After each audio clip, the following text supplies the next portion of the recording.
Olá, você! Seja muito bem-vindo ao Mundo Autista! E hoje o tema é o hiperfoco.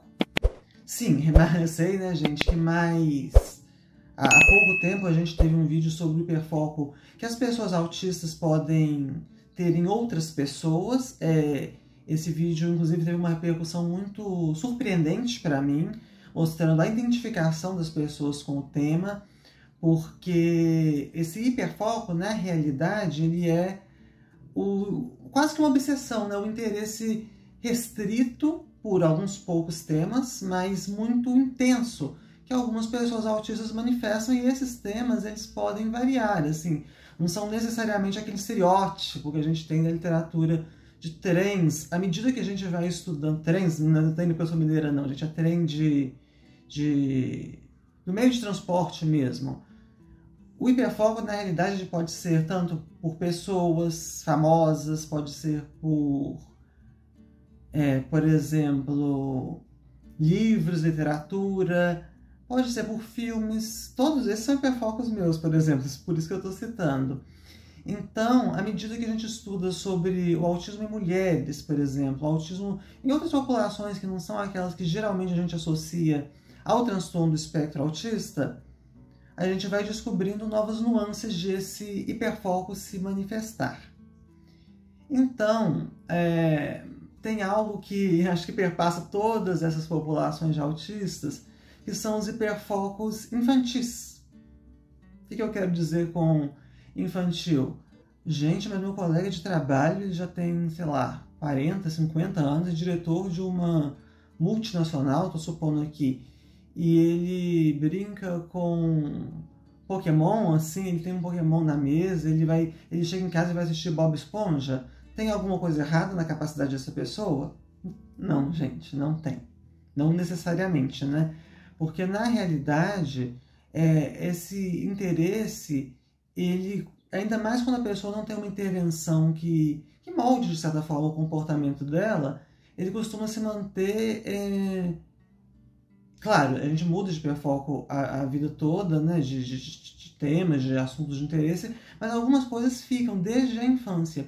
E isso é uma coisa que eu acho linda nos autistas idosos, por exemplo. Eu vejo a minha avó Irene, por exemplo, ela tem uma quedinha assim, por sapos e gatos. Eu lembro que quando na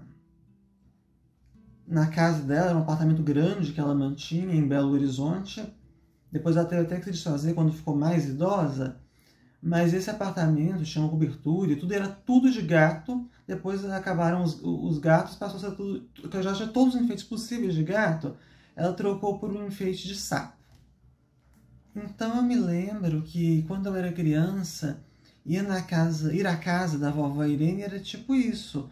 Era estar no mundo dos brinquedos de gatos e de sapos, da fantasia. Tinha até uma frase que eu usava: na casa da vovó pode mexer em tudinho. E elas falavam, né, minha mãe e minha avó, que lá eu poderia ter essa liberdade. Eu me lembro que o computador dela era verde, né, por causa de sapo, e tinha o mouse de sapinho também, tudo seguindo essa linha lúdica, né, e quase que infantil mesmo, né, de uma fantasia voltada para essa coleção que ela fazia de adereços de gato e de sapo. E olha que eu tô falando de uma mulher que à época tinha...